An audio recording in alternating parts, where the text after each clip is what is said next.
Salut, c'est Tokenojo, j'espère que vous allez bien. Au Japon, j'ai l'impression que nous critiquons assez souvent les gens des réseaux sociaux et nous jugeons assez sévèrement leur contenu, les images qu'ils publient. Watashi wa natto ga kirai desu. Kuso desu. Natto o taberu hito wa ningen de wa arimasen. Ah, 2000 te hyoka. Oui, bien sûr, c'est aussi le cas en France, même dans le monde entier. Mais, dans la société japonaise, si vraiment une personne fait une connerie en public, tous les autres la filment et la critiquent et la poussent en dehors de la société, jusqu'à ce qu'elle soit complètement défoncée ou quoi. Par exemple, si un mec feu monte dans le train au Japon... Ouais, vous êtes tous des fils de pute. Allez, miro yo. Oh, oh, yabe. Nani aitsu. Kishigai jan. Yabe, henna hito iru. Ouais. これ後でツイッターで拡散しようぜ。これ拡散しよう、絶対面白い。あいつの人生絶対これ終わるな。Mais si ça se passe en France... Vous êtes tous des fils de pute. Oh là là, encore un mec fou dans le train. En France, dans les grandes villes, surtout à Paris, si on trouve des gens fous ou des employés malpolis en public, on fait semblant d'ignorer ces personnes-là avec un regard de pitié ou sinon on s'en fout. Mais au Japon, comme c'est super rare de trouver des gens fous ou même des gens malpolis qui nuisent à autrui, si on les trouve, on les filme direct et on diffuse les images sur les réseaux sociaux pour les punir. Ça, c'est très japonais ça. Par exemple sur Twitter ou YouTube, quand on cherche des gens fous ou des gens malpolis en japonais, on trouve tout de suite beaucoup de vidéos. Par exemple, juste une vidéo où un mec crie dans le train. C'est marqué 4 millions de vues. Excusez-moi les japonais, mais venez dans le bus noctilien à Paris à 2h du matin. Vous trouverez des mecs fous et drogués à chaque putain d'arrêt de bus. Et personne ne les filme. On s'en bat les couilles. Et au Japon, ça par exemple.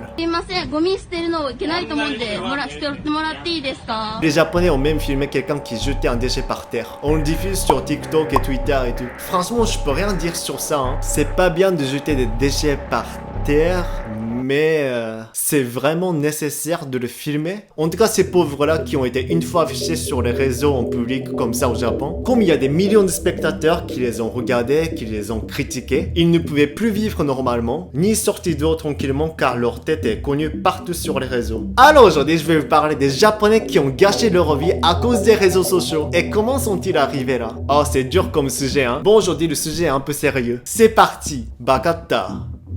Bakata, en gros, c'est un mot japonais qui désigne quelqu'un qui fait des conneries sur Twitter. Baka, en japonais, c'est con. Et il rajoute ter, la fin du mot de Twitter. Alors on les appelle bakata. Mais de nos jours, on utilise plutôt ce mot pour définir les jeunes qui font un job étudiant dans des restaurants et qui font des bêtises, qui mettent des vidéos ou des photos sur Twitter ou Instagram pour rigoler. Alors maintenant, je vais parler de certains bakata qui ont foutu leur vie en l'air. Un bakata qui a dû payer un dédommagement de 20 millions d'euros à un restaurant. Ça s'est passé le mois de février 2019. Un étudiant qui faisait un job étudiant dans un restaurant d'une grande chaîne de sushi a mis une vidéo sur les réseaux. Le contenu, c'est qu'il a jeté un poisson à la poubelle et ensuite, il l'a remis sur la planche à découper. Voilà, il a peut-être rigolé en filmant avec ses potes quand le chef n'était pas là. Bah, c'est pas hygiénique en tout cas. Hein. Et voilà ce qui s'est passé après. Depuis qu'il a mis sur les réseaux, le restaurant a reçu plus de 1300 appels de critiques.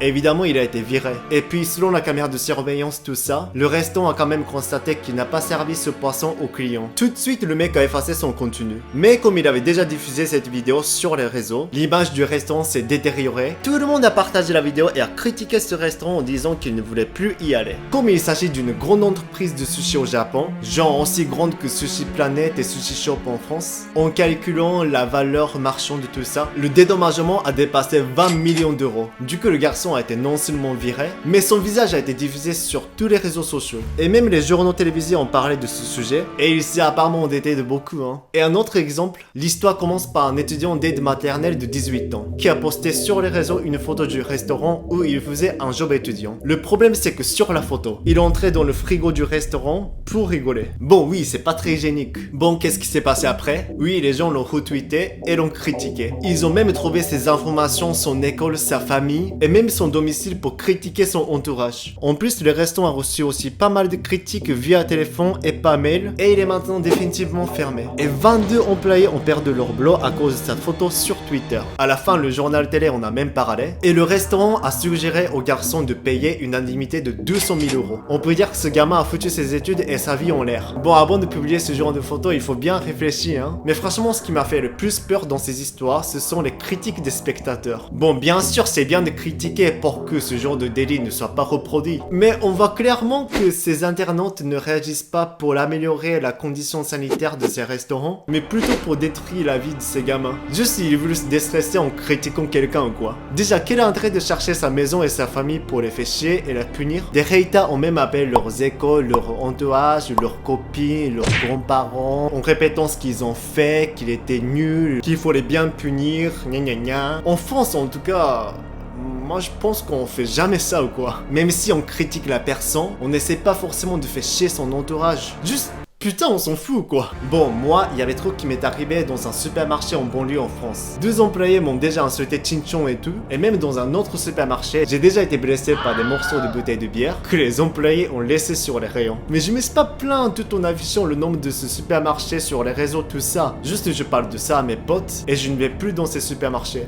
C'est tout. Mais au Japon, c'est vraiment le contraire. Il faut vraiment faire attention aux clients. Si un employé se comporte mal, les clients le filment tout de suite et ils partagent la vidéo sur les réseaux sociaux. Ça me fait peur, hein. Parce qu'au Japon, j'étais pas si gentil caissier ou quoi. Si tu cherches malpoli caissière en japonais sur Twitter ou YouTube, on trouve tout de suite des vidéos de vendeurs, des caissières, soi-disant malpolis qui sont filmées par les clients. Bon, en tout cas, comme ça au Japon, grâce aux réseaux sociaux, on fait en sorte que les employés sont bien disciplinés et surveillés. Putain, quand même, c'est pas possible en France, hein. Les réservations sont annulations. Cette histoire commence avec un groupe d'étudiants universitaires qui a réservé une table au restaurant. Et ces étudiants-là, ils ont détruit leur vie après. Bon, comme ils voulaient réserver une grosse fête avec leurs camarades, tout ça, ils ont réservé une table pour 50 personnes au restaurant. Je vois bien ce qui se passera après, hein. Alors le jour J, personne n'est venu au restaurant. Voilà. Mais c'est bizarre, non? Peut-être qu'ils ont changé leur planning et ils ont oublié d'appeler pour l'annulation, on sait jamais. Alors évidemment, le patron de ce restaurant a appelé plusieurs fois ce groupe. Mais malheureusement, personne n'a répondu. Alors ce qui s'est passé après? Oui, le patron a tweeté ça. Monsieur le groupe blablabla, vous avez réservé pour 50 personnes, mais vous n'êtes pas venu sans le prévenir. Alors tous les plats préparés à l'avance ont tous été gâchés. Contactez-nous tout de suite, sinon j'appelle la police. Alors tout de suite, plein de gens ont partagé ce contenu de Twitter et ils ont affiché les visages de ces étudiants partout sur les réseaux. Même à la télé, ils ont parlé de ce sujet. Alors comme ils étaient étudiants à l'université et qu'ils étaient sur le point de passer leurs entretiens d'embauche, et comme cela a été déjà partagé à tout le monde, c'était tellement chaud quoi. Cette fois-ci, c'est pas les clients, mais les employés qui ont mis les clients dans la merde, hein. Voilà, juste ces étudiants qui n'ont pas annulé leur réservation, ils ont dû non seulement payer pour la nourriture jetée à la poubelle, mais aussi ils ont commencé à être isolés à leur université, et surtout ils ont eu des difficultés pour chercher un emploi, comme leur tête était connue partout quoi. Bon, à la fin, je parle de mon histoire avec mes potes sur les réseaux. Comme certains d'entre vous le savent, le mois de mars en 2020, je suis rentré au Japon pour passer du temps avec mes potes. Bon, à l'époque au Japon, pendant la Covid, il n'y a jamais eu de confinement. C'était juste recommandé de rester chez soi.